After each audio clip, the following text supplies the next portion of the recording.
അഹല്യ ഗ്രൂപ്പിന്റെ അഹല്യ FM 90.4 സംഘടിപ്പിച്ച ദേശീയതല cinematic group dance മത്സരം ഡാൻസറ 26 സമാപിച്ചു. അഹല്യ ക്യാമ്പസിൽ നടന്ന മത്സരങ്ങളിൽ രാജ്യത്തിന്റെ വിവിധ ഭാഗങ്ങളിൽ നിന്നുള്ള പ്രമുഖ ഡാൻസ് ഗ്രൂപ്പുകൾ മാറ്റുരച്ചു.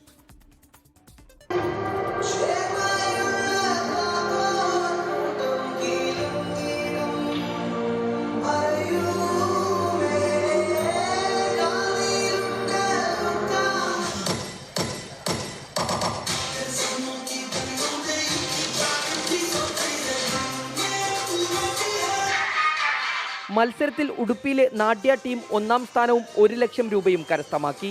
ചെന്നൈ കിങ്സ് ഓൺ ക്രൂ ആണ് 50,000 രൂപയുമായി 2ാം സ്ഥാനം സ്വന്തമാക്കിയത്. വിജയികൾക്കുള്ള ട്രോഫിയും ചെക്കും Ahalia group managing trustee Shriya ഗോപാലും എഡ്സ്റ്റെക് മാനേജിംഗ് പാർട്ട്ണർ പ്രതീഷ് ഗോകുലവും ചേർന്ന് കൈമാറി. സിനിമാ സാംസ്കാരിക രംഗത്തെ പ്രമുഖരും അഹല്യ ഗ്രൂപ്പ് ഭാരവാഹികളും ചടങ്ങിൽ സംബന്ധിച്ചു. എഡ്സ്റ്റെക് മുഖ്യ പ്രായോജകരായ പരിപാടിയിൽ തങ്കലക്ഷ്മി ചിറ്റ്സ് ആയിരുന്നു കോ സ്പോൺസർമാർ. യുവതലമുറയിലെ നൈപുണ്യങ്ങളെ പ്രോത്സാഹിപ്പിക്കുക എന്ന ലക്ഷ്യത്തോടെയാണ് ഇത്തരമൊരു വിപുലമായ പരിപാടി സംഘടിപ്പിച്ചതെന്ന് അഹല്യ FM അധികൃതർ പറഞ്ഞു. ഏജ് ലിമിറ്റ് ഒന്നുമില്ല, 5 ആണ് മിനിമം ഏജ് ലിമിറ്റ്. അതുപോലെ തന്നെ ഒരു 5 to 10 മിനിറ്റ്സ് ആണ് പെർഫോമൻസിൻ്റെ ഡ്യൂറേഷൻ എന്ന് പറയുന്നത്. വളരെ ചെറിയ കുട്ടികൾ മുതൽ അതുപോലെ തന്നെ വളരെ മികവുറ്റ ഡാൻസേഴ്സ് വരെ ഇപ്പോൾ ഇവിടെ മത്സരിക്കുന്നുണ്ട്.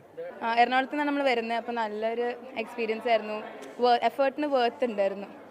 പിന്നെ അഹല്യ FM present ചെയ്ത പ്രോഗ്രാമാണ്. So we're happy to be here. We're glad we got to know about this program. ഏകദിന ഡാൻസ് മത്സരത്തിൽ സംസ്ഥാനത്തും പുറത്തുനിന്നും ഒട്ടേറെ പേർ പങ്കെടുത്തു.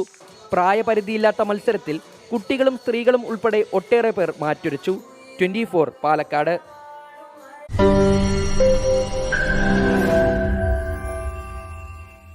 ലോകത്തെവിടെയായാലും ഏത് സമയത്തും 24 വാർത്തകളും ഓഗ്മെന്റഡ് റിയാലിറ്റി പാക്കേജുകളും എക്സ്പ്ലെയിനറുകളും വിശദമായി കാണാൻ ഞങ്ങളുടെ യൂട്യൂബ് ചാനൽ നിങ്ങൾക്ക് സബ്സ്ക്രൈബ് ചെയ്യാം.